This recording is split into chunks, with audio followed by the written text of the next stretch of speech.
Hello, welcome dear children. Today we can discuss Zoo Story of Edward Albee.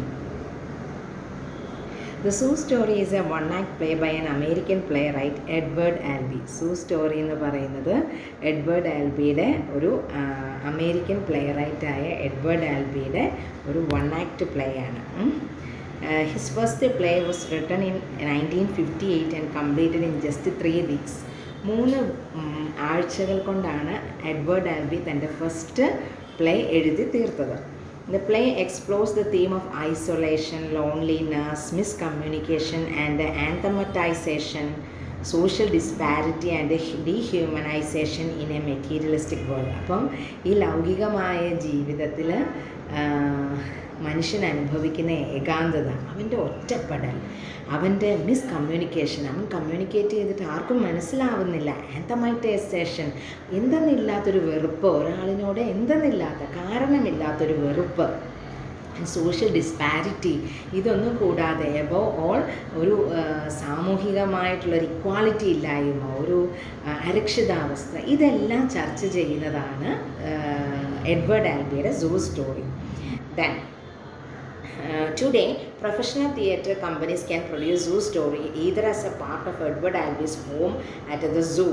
Home at the Zoo എന്നുള്ള പേരിൽ ഇപ്പോഴും നാടകം വളരെയേറെ ജനപ്രിയമായിട്ട് കളിക്കുന്നത്. കാരണം ഈ ഒരു ഏകാന്തതയും ഈ ഒരു ഒറ്റപ്പെടലും ഈ ഒരു ആന്തമൈറ്റൈസേഷനും ഒക്കെ എല്ലാവരും പലപ്പോഴും അനുഭവിക്കുന്നതാണ് അല്ലേ. നമ്മൾ ഒരു വലിയ ഗ്രൂപ്പിൻ്റെ കൂടെ ആണെങ്കിൽ പോലും നമ്മൾ അനുഭവിക്കുന്നതാണ് ഇതെല്ലാം. അപ്പോൾ ഇപ്പോഴും വളരെ പോപ്പുലറായിട്ട് അദ്ദേഹത്തിൻ്റെ സൂ സ്റ്റോറി നിലനിൽക്കുന്നു. Then however, it can only be produced as a part of Edward Albee's Home at the Zoo. Home at the zoo എന്നുള്ള അദ്ദേഹത്തിൻ്റെ വലിയ ഒരു നാടകത്തിൻ്റെ ഒരു പാർട്ടായിട്ടാണ് ഇപ്പോഴും അവതരിപ്പിക്കുന്നത്. So let's go for the story. Story is simple and the theme.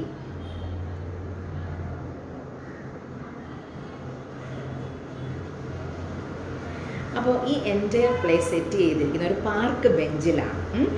Park bench in Central Park. Only 2 characters are there. Peter and Jerry, 2 പേരും 2 ധ്രുവങ്ങളിൽ നിൽക്കുന്ന ക്യാരക്ടേഴ്സാണ്. വൺ സൺഡേ ആഫ്റ്റർനൂൺ, നമുക്കെല്ലാം അറിയാം അല്ലേ, Sunday afternoon, Peter an upper middle class family man and publishing executive in his mid-40s. അപ്പോൾ 40ൻ്റെ ഏകദേശം മധ്യത്തിലെത്തിയ Peter എന്ന് പറയുന്ന ആൾ, വളരെ എക്സിക്യൂട്ടീവ് ആയിട്ടുള്ള ഒരു ജെൻറ്റിൽമാൻ ലുക്കിംഗ് ആൾ പാർക്ക് ബെഞ്ചിൽ വന്ന് ഇരിക്കുന്നു. Jerry a sloppily dressed transient in his late 30s. ജെറിക്ക് 30നോട് അങ്ങോട്ട് ആവുന്ന പ്രായമാണ്, 40നോടടുത്തുള്ള പ്രായമാണ്, ലേറ്റ് 30s ആണ്. വളരെ ഷാബി ആയിട്ടുള്ള ഡ്രസ്സൊക്കെ ധരിച്ചിട്ട് അടുത്തേക്ക് വരികയാണ്, പീറ്ററിൻ്റെ അടുത്തേക്ക് വരികയാണ്. approaches and announces that he is coming from the Central Park Zoo. അപ്പം പീറ്റർ ഒന്നും ചോദിക്കുന്നില്ല, പക്ഷേ ജെറി പറയുകയാണ് ഞാൻ സെൻട്രൽ പാർക്ക് സൂവിൽ നിന്ന് വരികയാണെന്ന് ഉറക്കെ പ്രഖ്യാപിച്ചുകൊണ്ട് പീറ്ററിൻ്റെ അടുത്തേക്ക് വരുന്നു. Despite Peter's apparent reluctance to chat. ആദ്യമൊക്കെ പീറ്റർ അല്ലേ, ഒരു പരിചയമില്ലാത്തൊരു സ്ട്രേഞ്ചറിനോട് how can I talk or what can I talk, he is not at all interested in talking with Jerry. അപ്പോൾ എന്തിനാണ് തന്നോട് സംസാരിക്കാൻ വരുന്നതിനോട് he is reluctant to chat. Jerry strikes up the conversation. പക്ഷെ ജെറി വിട്ടില്ല. ജെറിക്ക് ആ ലോൺലിനെസ്സിൽ നിന്ന് എങ്ങനെയെങ്കിലും പുറത്ത് കിടക്കാനായിട്ട് he is seeking a companion. അപ്പോൾ ജെറി ഇനിഷ്യേറ്റ് ചെയ്ത് വർത്തമാനം പറയുകയാണ്. Jerry's forward personality quickly begins to annoy Peter. നമ്മുടെ അനുവാദമില്ലാതെ നമ്മളോട് ഇങ്ങനെ സംസാരിക്കാൻ വരുന്നത്, അത് വളരെ ഒരു എന്താ പറയുക, ഒരു ഇറിറ്റേറ്റിംഗ് ആണ്. അപ്പം ഇത് പീറ്ററിനെ ദേഷ്യം പിടിപ്പിച്ചു. He points out that Peter will likely to get cancer from smoking. അപ്പോൾ പുക വലിച്ചുകൊണ്ടിരുന്ന പീറ്ററിനോട് പറഞ്ഞു, പീറ്റർ ഇങ്ങനെ നിങ്ങൾ പുക വലിച്ചാൽ നിങ്ങൾക്ക് ക്യാൻസർ ഉറപ്പാണ്. And implies that Peter is emasculated because he has cats instead of dogs. അപ്പം പറഞ്ഞു പീറ്ററിന് എന്തായാലും ദുഃഖിക്കേണ്ടി വരും, കാരണം പീറ്ററിന് പൂച്ചക്കുട്ടികളാണുള്ളത്, ക്യാറ്റുകളാണ് ഭേദം എന്ന് ജെറി അഭിപ്രായം പറയുകയാണ്. അപ്പം പാർക്ക് ബെഞ്ചിൽ സൺഡേ ആഫ്റ്റർനൂണിൽ വിശ്രമിക്കാനിരുന്ന പീറ്ററിനോട് ഓടി വന്നിട്ട് ഇത്രയും കാര്യങ്ങൾ ജെറി പറയുകയാണ്. Jerry continues to ask Peter questions about his life. പീറ്ററിൻ്റെ ലൈഫിനെ കുറിച്ച് ചോദിക്കുന്നു, ഹിസ് ജോബ്, ജോലിയെക്കുറിച്ച്, ആൻഡ് ഹിസ് ഇൻട്രസ്റ്റ്, എന്തൊക്കെയാണ് താല്പര്യങ്ങൾ. When Peter finally begins to return to Jerry's questions, അവസാനം പീറ്റർ എന്ത് ചെയ്യുന്നു, കുറേ വർത്തമാനം പറഞ്ഞു കഴിഞ്ഞപ്പോൾ എന്നാൽ ഇനി ഞാനും കൂടെ ഒന്ന് വർത്തമാനം പറയാമെന്ന് തീരുമാനിക്കുന്നു. Jerry tells him about his miserable apartment. ജെറിയുടെ കാര്യം പറഞ്ഞു തുടങ്ങുകയാണ്. ജെറിക്കൊരു മിസറബിളായിട്ടുള്ള വളരെ പഴഞ്ചനായിട്ടുള്ള ഒരു അപ്പാർട്ട്മെൻറ്റാണുള്ളതെന്നും and he describes his unsavoury neighbours, തന്നോട് യാതൊരു ഇൻട്രസ്റ്റും ഇല്ലാത്ത കുറച്ച് നെയ്ബേഴ്സാണ് തനിക്കുള്ളതെന്നും ആൻഡ് അബൌട്ട് ഹിസ് പൊസഷൻസിനെ പറ്റി, തനിക്ക് ആകെയുള്ള കാര്യങ്ങൾ എന്തൊക്കെയാണ്, ഇൻക്ലൂഡിങ് 2 empty പിക്ചർ ഫ്രെയിമുകൾ മാത്രമാണ്, അതിൽ ഫോട്ടോ ഒന്നുമില്ല. itself means that Jerry is desolate. ജെറിക്ക് കമ്പാനിയൻസ് ഇല്ല, ജെറിക്ക് സ്നേഹിക്കാൻ ആരുമില്ല, ജെറിയെ സ്നേഹിക്കാൻ ആരുമില്ല. അപ്പോൾ അങ്ങനെ ഉള്ള ഒരു 2 പിക്ചർ ഫ്രെയിമുകളാണ് ജെറിക്കുള്ളത്. വെൻ പീറ്റർ ആസ് about his picture frames, Jerry explains he is completely alone in life. അല്ലേ, അതെന്താണ്, ആ ചിത്രങ്ങളില്ലാത്ത ഫ്രെയിമുകൾ കൊണ്ട് നടക്കുന്നത് എന്തിനാണെന്ന് ചോദിച്ചപ്പോൾ താൻ ഒറ്റയ്ക്കാണ് എന്നുള്ള സത്യം ജെറി വ്യക്തമാക്കുന്നു. His parents died when he was young. എത്ര മിസ്ഫോർച്ചുനേറ്റ് ആണ് അല്ലേ. എന്താ പറയുക, താൻ കുട്ടിയായിരിക്കുമ്പോൾ തന്നെ പാരൻസ് മരിക്കുന്നു. His only significant romantic relationship was a short liaison he had with another boy. അപ്പം he explains that he is a homosexual interested person. അപ്പം അങ്ങനെ ഒരു ബോയോട് തോന്നി, അതുപോലും ജെറിക്ക് അറിയില്ല whether it is right or not, whether it is a hormonal change or not. ആകെ തോന്നിയത് ഒരു ബോയോടുള്ളൊരു ഇൻഫാക്ട്വേഷൻ മാത്രമാണ് when he was a teenager. അപ്പം ഇതെല്ലാം വളരെ ഓപ്പണായിട്ട് ജെറി ഒരു സ്ട്രേഞ്ചറിനോട് പറയുകയാണ്.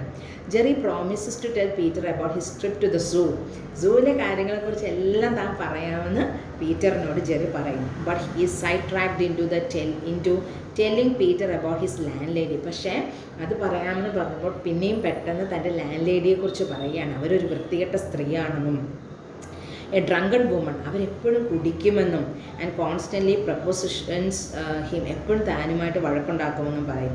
When she got a dog, ഒരു ഡോഗിനെ അവരൊരിക്കൽ കൊണ്ടുവന്നു. Jerry try to befriend it. ജെറിക്ക് ആ ഡോഗിനെ കൂട്ടുകാരനാക്കിയ കൊള്ളാമെന്നുണ്ടായിരുന്നു. But the dog responded only by attacking him. അല്ലേ, അപ്പോൾ ഈവൻ ദാറ്റ് ഫെയ്ത്ത്ഫുൾ, നമ്മൾ ഏറ്റവും ഫെയ്ത്ത്ഫുള്ളായിട്ട് കരുതുന്നതാണ് നായ എന്ന് പറയുന്നത്, അല്ലേ, ഡോഗ് എന്ന് പറയുന്നത്. അതുപോലും ജെറിയോട് ഒരു സ്നേഹം കാണിക്കാത്ത അവസ്ഥ ഓർത്ത് നോക്കൂ, എത്ര ദുഃഖകരമാണ് അല്ലേ. After repeated and repudiated attempts at friendship, Jerry decide to murder the dog. കുറേ കഴിഞ്ഞപ്പോൾ ജെറി വിചാരിച്ചു ഇതിനെ അങ്ങ് തട്ടിക്കളഞ്ഞേക്കാമെന്ന്. കാരണം ഒരു രീതിയിലും താനുമായിട്ട് ഒരു ഫ്രണ്ട്ഷിപ്പിന് വരാത്തൊരു മൃഗം പോലും, അല്ലേ, then by feeding it with poisoned hamburger patty. അപ്പം ഹാംബർഗറിൽ ഒരു വിഷം വെച്ചിട്ട് അതിനെ കൊല്ലാൻ തീരുമാനിക്കുന്നു. Although the sickened dog it eventually recovered and began to simply leave him alone. ഏതായാലും നായ രക്ഷപ്പെട്ടു. പക്ഷേ ജെറി എന്ത് തീരുമാനിക്കുന്നു, ഇനി അതിനെ ഒന്നും ചെയ്യേണ്ടെന്ന് തീരുമാനിക്കുന്നു. Peter finds the story extremely disturbing. താൻ ഈ രാവിലെ ഉച്ച കഴിഞ്ഞിട്ട് ഇങ്ങനെ വന്ന് വിശ്രമിക്കാൻ നേരം കേട്ട കഥ വളരെ ഡിസ്റ്റർബിംഗ് ആയിട്ട് പീറ്ററിന് തോന്നുന്നു. പീറ്റർ വളരെ എക്സിക്യൂട്ടീവായിട്ട്, പീറ്ററിന് ഭാര്യയുണ്ട്, 2 പെൺകുട്ടികളുണ്ട്, പാരക്കിറ്റ്സ് ഉണ്ട്, വളരെ വലിയ വീടുണ്ട്, വളരെ സുഖിമാനായിട്ട് ജീവിക്കുന്നതാണ് എന്ന് ജെറിക്ക് തോന്നുന്ന ആളാണ് പീറ്റർ. അതിൻ്റെ ലാസ്റ്റിലേക്ക് വരുമ്പോഴാണ് നമ്മൾ യഥാർത്ഥ കാര്യം മനസ്സിലാക്കുന്നത്. And wonders why Jerry told it to him. ഇതൊക്കെ തന്നോട് എന്തിനാണ് പറയുന്നതെന്ന് പീറ്റർ സ്വയം ചോദിച്ചു. Jerry explains that he tries to befriend animals as a gateway of befriending other people. അപ്പോൾ ജെറി പറയാണ്, തൻ്റെ ഹെൽപ്ലെസ്നെസ് പറയാണ്. ഹീസ് ട്രൈങ് ടു ബിഫ്രണ്ട് ആനിമൽസിനെ കൂട്ടുപിടിച്ചുകൊണ്ട് അതുവഴി ഹ്യൂമൻസിനോട് കമ്പാനിയൻഷിപ്പ് ആഗ്രഹിക്കുകയാണ് താനെന്ന് ജെറി പറയുന്നത്. അല്ലേ, ജെറിയോട് എന്ത് സിമ്പതിയാണ് നമുക്ക് തോന്നുന്നത്. Peter tries to excuse himself but Jerry tickles him to keep him for living. Excuse me എന്ന് പറഞ്ഞിട്ട് അവിടുന്ന് എഴുന്നേക്കാൻ ശ്രമിക്കുമ്പോൾ എന്ത് ചെയ്യുന്നു, ദേഹത്ത് തൊട്ടിട്ട് ഇക്കിളിയാക്കുന്നു. He then tries to force Peter to move from the bench. പിന്നീട് എന്ത് ചെയ്യുന്നു, ജെറി പീറ്ററിനെ ആ ബെഞ്ചിൽ നിന്ന് നീങ്ങിയിരിക്കാനായിട്ട് പറയും. And punches him when he refuses. Peter സമ്മതിക്കാതെ വരുമ്പോൾ പീറ്ററിനെ അടിക്കുന്നു. Although Peter initially realizes that Jerry's behavior is absurd, he gradually becomes more possessive of the bench. അപ്പോൾ അതുവരെ വളരെ ജെൻറ്റിലായിട്ട് പെരുമാറിയ പീറ്റർ അതിൽ നിന്ന് മാറിയിരിക്കാൻ ജെറി പിന്നെയും ഫോഴ്സ് ചെയ്തപ്പോൾ പീറ്ററിൻ്റെ ഉള്ളിലെ ആ ഒരു ആനിമാലിറ്റി പുറത്തേക്ക് വരുന്നു. Peter also try to stick on the bench. Then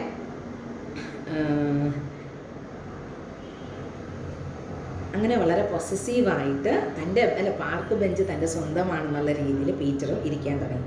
Jerry pulls a knife and insist the men fight for it. Jerry പെട്ടെന്ന് എന്തെടുത്തു, അപ്രതീക്ഷിതമായിട്ട് കയ്യിലേക്ക് ഒരു കത്തി എടുത്തു. The shocks Peter. ഇത് പീറ്ററിനെ ഞെട്ടിച്ചു. Who refuses to fight. ഇല്ല, താനില്ല, ഫൈറ്റിനൊന്നും താനില്ല. As a gesture of peace Jerry gives the knife to എന്നാൽ ശരി, വേണ്ട, വഴക്ക് വേണ്ടെന്ന് വിചാരിച്ചിട്ട് ജെറി എന്ത് ചെയ്യുന്നു, പീറ്ററിൻ്റെ കൈകളിലേക്ക് നൈഫ് കൊടുക്കുന്നു. Who holds the knife out to protect himself. അപ്പോൾ എന്ത് ചെയ്യുന്നു, തൻ്റെ സ്വയരക്ഷയ്ക്കായിട്ട് പീറ്റർ കത്തി നേരെ പിടിക്കുന്നു. Suddenly Jerry charges Peter and impales himself on the knife. പെട്ടെന്ന് ജെറി പീറ്ററിനെ അടിക്കുന്നു. ആ അടിയിലും പിടിയിലും ജെറി നൈഫിലേക്ക് വീഴുന്നു. അങ്ങനെ മരണത്തിലേക്ക് പോകുന്നു. Although he is initially hysterical. ആദ്യം നമ്മൾ കാണുന്ന ഇച്ചിരി വളരെ ഹിസ്റ്റീരിക്കലാണ് അല്ലേ. Hysterical means one who is behaving beyond our expectations. നമ്മൾ നോർമൽ എന്ന് പറയുന്നതിൽ നിന്നും ആ എക്സ്പെക്റ്റേഷനിൽ നിന്നും അകന്ന് പെരുമാറുന്നവരാണ് നമ്മൾ ഹിസ്റ്റീരിക്കുന്നതാണ്. ആദ്യം വളരെ ഹിസ്റ്റീരിക്കലായിരുന്നു. പക്ഷേ Jerry soon comes down and accepts his death. അവസാനം വന്നപ്പോൾ ആ ഡെത്തിൻ്റെ സമയത്ത് ജെറി വളരെ കാമായിട്ട് കാണപ്പെടുന്നു. He even thanks Peter. തന്നെ ഈ ദുരിതത്തിൽ നിന്നും, ഈ ജീവിതമാകുന്ന ദുരിതത്തിൽ നിന്നും തന്നെ രക്ഷിച്ച പീറ്ററിന് ജെറി നന്ദി പറയുന്നു. എന്നിട്ട് എന്ത് ചെയ്യുന്നു, അതാണ് ഏറ്റവും സങ്കടകരമായ അവസ്ഥ. And using his last energy to wipe Peter's fingerprints off from the knife handle. ഇനി എങ്ങാനും പീറ്ററിൻ്റെ കയ്യിലെ ആ ഫിംഗർ പ്രിൻ്റ് കത്തിയിൽ പറ്റിയിട്ട് പീറ്ററിന് പ്രശ്നമാകുമോ എന്ന് വെച്ചിട്ട് അവസാനത്തെ ആ എനർജിയിൽ ജെറി എന്ത് ചെയ്യുന്നു, തൻ്റെ കൈകൾ കൊണ്ട് ആ നൈഫിൻ്റെ പിടി പതുക്കെ മായ്ച്ച് കളയാണ് അല്ലേ. നമുക്ക് വളരെ സങ്കടം തോന്നും അത് വായിക്കുമ്പോൾ. ജെറിയോട് ഭയങ്കരമായ ഒരു സങ്കടമാണ് തോന്നുന്നത്. Peter will not be accused of his murder. പീറ്ററിനെ ഒരിക്കലും തന്നെ കൊന്നു എന്നുള്ള നിലയിൽ പീറ്ററിനെ കൊണ്ടുപോകരുതെന്ന് ജെറിക്ക് നിർബന്ധമായിരുന്നു. Peter takes his book and dashes off before the passers-by notices that Jerry is dying. Jerry മരിക്കുകയാണെന്ന് കണ്ടപ്പോൾ പീറ്റർ പതുക്കെ എന്ത് ചെയ്യുന്നു, തൻ്റെ ബുക്ക് എടുത്തിട്ട് ആൾക്കാരുടെ ഇടയിലേക്ക് നീങ്ങുന്നു. അങ്ങനെ നാടകം അവസാനിക്കുന്നു. അപ്പോൾ വളരെ ഒരു ചെറിയ ഒരു ഇൻസിഡൻ്റാണ്, പക്ഷെ നമ്മളെ എത്രത്തോളം അത് ചിന്തിപ്പിക്കുന്നു എന്നുള്ളതാണ്. അതിലെ സിംബൽസ്, അതിലെ ഐസൊലേഷൻ. അപ്പോൾ അതിൻ്റെ സിംബൽസ് എന്താണെന്ന് നമുക്കൊന്ന് ഡിസ്കസ് ചെയ്യാം. ദ സൂ സ്റ്റോറി, സൂ തന്നെ ഒരു സിംബലാണ് അതിലെ അല്ലേ. നമ്മളെല്ലാവരും ഒരു വീടിൻ്റെ ഉള്ളിൽ അല്ലെ, നമ്മുടെ ഉള്ളിൽ തന്നെ നമ്മൾ എന്ത് ചെയ്യുകയാണ്, ഇംപ്രസൻ്റാണ്. നമുക്ക് പുറത്തേക്ക് പോകാൻ വയ്യാത്തൊരവസ്ഥ. അപ്പോൾ ഇവിടെ സൂ എന്ന് പറയുന്നതിന് വലിയൊരു, ഇടയ്ക്കിടയ്ക്ക് ജെറി പറയുന്നുണ്ട് ഞാൻ സൂവിലെ കഥകൾ പറഞ്ഞു തരാം. അപ്പോൾ സൂവിൽ എങ്ങനെയാണോ ആനിമൽസിനെ ഇംപ്രസൻ്റ് ആക്കിയിട്ടിരിക്കുന്നത് അതുപോലെ അല്ലേ, നമുക്ക് ചിന്തിച്ചാൽ അറിയാം, നമ്മൾ കാണുന്നതൊന്നുമല്ല, മറ്റുള്ളവർ കാണുന്ന നമ്മളല്ല നമ്മുടെ ഉള്ളിൽ നമ്മൾ തന്നെ അടക്കി സൂക്ഷിച്ച വേറൊരു നമ്മൾ ഉണ്ട്. അപ്പോൾ എല്ലാ മനുഷ്യരും ഒരു സൂവിലാണെന്നും everyone is imprisoned inside a cage എന്നും ജെറി ഉറക്കെ പറയുന്നു. പക്ഷേ പീറ്ററാണ് അതിൻ്റെ ട്രൂ എംബോഡിമെൻ്റ് എന്ന് പറയുന്നത്. Peter is an executive. Peter is hiding all his emotions. And പീറ്ററിന് ഒരു ആൺകുട്ടി വേണമെന്ന് ഭയങ്കര ആഗ്രഹമായിരുന്നു. അത് അയാളുടെ ഉള്ളിൽ തന്നെ ബറി ചെയ്തിരിക്കുകയാണെന്നും പീറ്ററിന് ഒരു സമയത്ത് പീറ്ററിന് ജെറിയോട് അസൂയ തോന്നുകയാണ്. How this guy can talk frankly like this അല്ലേ. ഞാൻ ഈ റൂൾസ് ആൻഡ് റെഗുലേഷൻസും ഈ സൊസൈറ്റിയെ പേടിച്ച് ഞാനിങ്ങനെ ഒന്നും എക്സ്പ്രസ് ചെയ്യാതെ ജീവിക്കാൻ, പക്ഷേ ഇവൻ എത്ര സ്വതന്ത്രനാണെന്ന് തോന്നുകയാണ്. അതുപോലെ തന്നെ ബെഞ്ചിന് വേണ്ടി വഴക്കുണ്ടാക്കിയപ്പോൾ പീറ്റർ സ്വന്തം നില മറന്നിട്ട് നമ്മുടെയൊക്കെ ഉള്ളിലുള്ള ആനിമാലിറ്റി എന്ന് പറയുന്ന ആ സ്വഭാവം പതുക്കെ പീറ്റർ പുറത്തെടുക്കുകയാണ്. അപ്പോൾ എന്തൊക്കെ ഉണ്ടെങ്കിലും മനുഷ്യൻ്റെ ഈ ലോൺലിനെസ്സും ഈ മിസ്കമ്മ്യൂണിക്കേഷൻ, അവർ തമ്മിലുള്ള മിസ്കമ്മ്യൂണിക്കേഷൻ അല്ലേ, നമ്മുടെ സ്വന്തം വീട്ടിലാണെങ്കിൽ പോലും ചിലപ്പോൾ നമ്മുടെ കമ്മ്യൂണിക്കേഷൻ ശരിയാവില്ല, നമ്മൾ പറയുന്ന അർത്ഥത്തിലായിരിക്കില്ല മറ്റൊരാൾ എടുക്കുന്നത്. അപ്പം ഇങ്ങനത്തെ പല ഹ്യൂമൻ ഇമോഷൻസിൻ്റെ പല കോംപ്ലക്സിറ്റികളും എഡ്വേർഡ് ആൽബി ഇവിടെ ചർച്ച ചെയ്യുകയാണ്. Then The zoo story is concerned with the human isolation. The word zoo is with everyone separated from the past from everyone else. നമ്മളൊക്കെയും ഒരു കൂട്ടിൻ്റെ അകത്താണ് അല്ലേ, നമ്മൾ മറ്റുള്ളവരിൽ നിന്നും മാറി നമ്മൾ ജീവിക്കുന്നു. The zoo story has a great depth of feeling and experience and is more original in conception. വളരെ ഒറിജിനൽ ആയിട്ടുള്ള ഒരു കൺസെപ്റ്റാണ് ഉള്ളത്. Zoo is the central symbol of the story. Then the bars which separate Peter from his own nature and from other people are the material goods. അപ്പം പീറ്ററിനെ ബന്ധിപ്പിച്ചിരിക്കുന്ന വലിയ ഇരുമ്പഴികൾ എന്താണ്? അയാളുടെ status, അയാളുടെ പണം, അയാളുടെ വീട് അല്ലേ, അയാൾക്കൊന്ന് തുറന്ന് സംസാരിക്കാൻ വയ്യാതെ. Even though he has all the amenities, he is alone and he is seeking that solace in that പാർക്കിൽ വന്നിരിക്കുമ്പോൾ താനും കുറച്ച് സമാധാനം ആഗ്രഹിച്ചിട്ടാണ് പീറ്റർ വന്നിരുന്നത്. ഇപ്പോൾ ഇത്രയും സമ്പന്നതയുടെ ഇടയിലും പീറ്റർ ലോണാണ്, ഒന്നുമില്ലാത്തതിൻ്റെ ഇടയിൽ ജെറിയും ലോണാണെന്നുള്ള കാര്യമാണ് അതിൽ പറയാനുള്ളത്. We can also represent the symbols of Jerry and Peter. Traditional Christian symbols ആയിട്ട് വേണമെങ്കിൽ നമുക്ക് കരുതാം. Jerry is the Jesus Christ അല്ലേ, ജീസസ് എന്ന് പറയുന്ന ആൾ അനുഭവിച്ച ആ പീഡനങ്ങൾ, അതെല്ലാം ഐസൊലേഷനും മിസ്കമ്മ്യൂണിക്കേഷനും ചീറ്റിങ്ങും ഇതെല്ലാം അനുഭവിച്ച ജീസസിനെ പോലെയാണ് ജെറിന്ന് വേണമെങ്കിൽ ക്രിസ്ത്യൻ സിംബലിൽ നമുക്ക് കൊണ്ടുവരാം. And the Peter is Saint Peter, an average worldling who is stripped by the irresistible Jerry. ജെറിയുടെ ഈ ഇറസിസ്റ്റബിളായിട്ടുള്ള നേച്ചറിൽ സ്ട്രിപ്ഡ് ഓഫ് ആവുന്ന അതൊലി ഉരിഞ്ഞു പോകുന്ന ആ പീറ്ററിനെ സെൻറ്റ് പീറ്ററായിട്ടും ഇവിടെ പറയുന്നത്. ഡോഗ് എന്ന് പറയുന്ന ആ ഒരു symbol attacks Jerry only when Jerry tries to enter the house.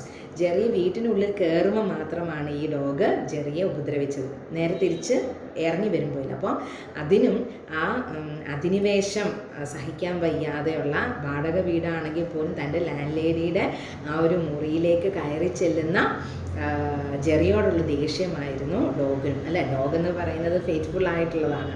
ഒരു even that creature also discuss Jerry to some extent അല്ലേ, വളരെ ദയനീയമായ അവസ്ഥയാണ്. Jerry's failure to attain love by giving bribe to the dog with hamburger symbolises that we cannot buy love. ഏറ്റവും പരമാർത്ഥമായ ഒരു കാര്യമാണ് അല്ലേ, നമുക്കൊരിക്കലും കൈക്കൂലി കൊടുത്തിട്ട് എന്തും വാങ്ങാം, മണിമാളിക വാങ്ങാം, കാറ് വാങ്ങാം, എന്തും. പക്ഷെ സ്നേഹം എന്നുള്ളത് നമുക്കൊരിക്കലും വാങ്ങാൻ കഴിയില്ല പൈസ കൊടുത്ത്. ആത്മാർത്ഥമായിട്ടുള്ള സ്നേഹം കേട്ടോ, കപടത നമുക്ക് വേണ്ട. ആത്മാർത്ഥമായ സ്നേഹം നമുക്ക് ഒരിക്കലും പൈസ കൊടുത്ത് വാങ്ങാൻ കഴിയില്ല എന്നുള്ളതും ഇവിടെ പറയുന്നുണ്ട്. പിന്നെ അതൊരു ക്യാപിറ്റലിസത്തിൻ്റെ ഒരു സ്റ്റോറിയാണെന്ന് പറയാം. ഇവിടെ എന്ത് ചെയ്യുന്നു, most people wouldn't dream of leading a million years. ആർക്ക് ഇവിടെ ജെറിക്ക് എന്തായിരുന്നു, ഒരു സമാധാനമായിരുന്നു മരിക്കുക എന്നുള്ളത്. ജീവിച്ചിരിക്കുന്നത് വളരെ പീഡനങ്ങൾ നിറഞ്ഞതാണെന്ന് ജെറിക്ക് തോന്നി. അവസാനം മരിച്ചു കഴിഞ്ഞപ്പോൾ, മരിക്കാൻ തുടങ്ങിയപ്പോൾ ജെറിക്കുണ്ടാകുന്ന ആ ഒരു സമാധാനം ഈ ഒരു ക്യാപിറ്റലിസ്റ്റ് സൊസൈറ്റിയിൽ പാവപ്പെട്ടവർ അനുഭവിക്കുന്ന ഒരു ശ്വാസം മുട്ടലിനെയാണ് കൊണ്ടുവരുന്നതെന്ന് പറയാം. ഇനിയും ജെറിയുടെ ഡെത്തിനെ എന്താണ് സിംബലൈസ് ചെയ്യുന്നതെന്ന് ചോദിക്കുകയാണ്. Jerry has made the plan to commit suicide. Jerry suicide ചെയ്യണമെന്ന് വിചാരിച്ചിട്ട് തന്നെ വന്നതാണ്. Because he had acquired the capacity of being fearless in the faith of death. തനിക്ക് ജീവിച്ചിരിക്കുന്നതാണ് പേടി അല്ലേ, തന്നെ സ്നേഹിക്കാൻ ആരുമില്ലാത്ത അവസ്ഥയാണ് തൻ്റെ പേടി. നമുക്കൊക്കെ അങ്ങനെയാണ് അല്ലേ, നമ്മുടെയൊക്കെ ചുറ്റും എന്തൊക്കെ ഉണ്ടെങ്കിലും നമ്മളെ സ്നേഹിക്കാൻ ആരുമില്ലെങ്കിൽ നമ്മൾ ഒറ്റപ്പെട്ടു പോകും, നമുക്ക് പിന്നെ ജീവിതത്തിന് പേടിയാകും. അപ്പോൾ പിന്നെയാണ് മരിക്കണം എന്ന് തോന്നുന്നത്. അപ്പം now days the suicidal tendencies R increasing.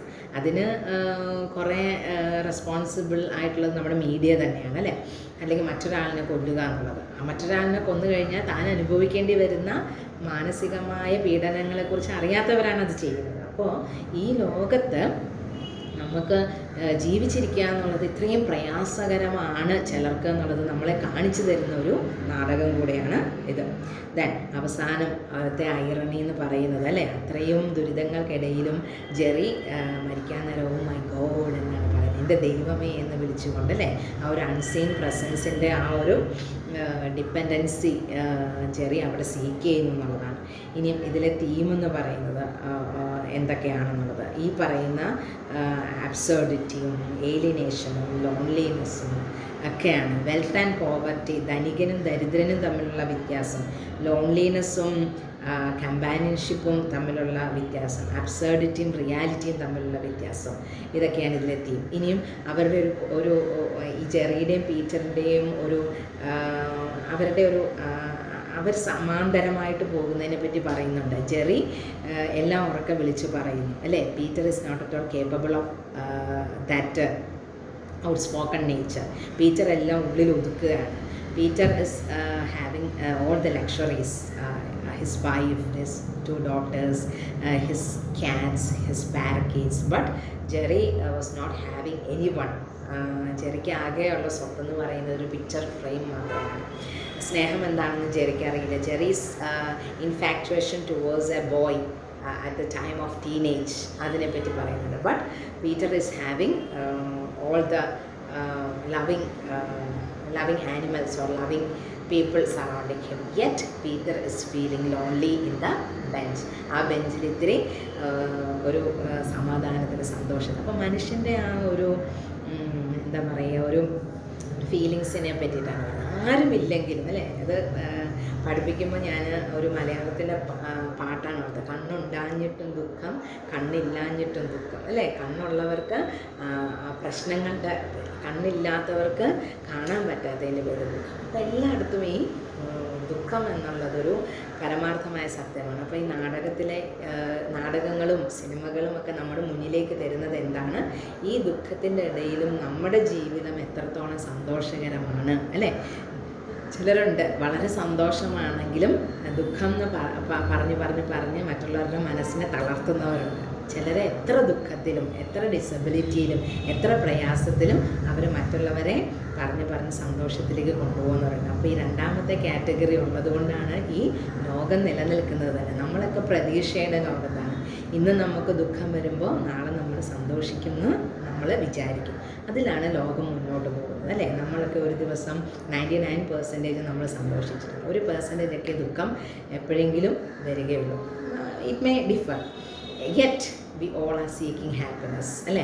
അപ്പോൾ ഈ ഐസൊലേഷനും ഈ ലോൺലിനെസ്സും ഈ കേജ്ഡ് ആയിട്ടുള്ള ലൈഫും ഒക്കെ കളഞ്ഞിട്ട് ഒന്നുകൂടെ സോഷ്യബിൾ ആകാനും നമ്മൾ ഒരു സഹജീവിയോട് നമ്മുടെ എംപത്തറ്റിക് ആയിട്ടുള്ള മനോഭാവം പുലർത്തണമെന്നുമൊക്കെ ആണ് എഡ്വേർഡ് ആൽബിയുടെ സൂ സ്റ്റോറി നമുക്ക് തരുന്ന മെസ്സേജ്. അപ്പോൾ സാഹിത്യം എന്ന് പറയുന്നത് it is not for learning, it is to enjoy and it is to practise. അപ്പോൾ നമ്മുടെ സഹജീവികളെ സ്നേഹിക്കുക, അവരെ ഒറ്റപ്പെടുത്താതിരിക്കുക, അവരെ മരണത്തിന് വിട്ടുകൊടുക്കാതിരിക്കുക, ജീവിതം ആസ്വദിക്കാനുള്ളതാണ്, ജീവിക്കാൻ എല്ലാവരെയും പ്രേരിപ്പിക്കുക. To live and let others live. Thank you. Hope you enjoyed the session. Please give me the comments and I will give more and more stories to you. Have a nice day and I love you all. Please subscribe if you liked my lessons. Thank you so much.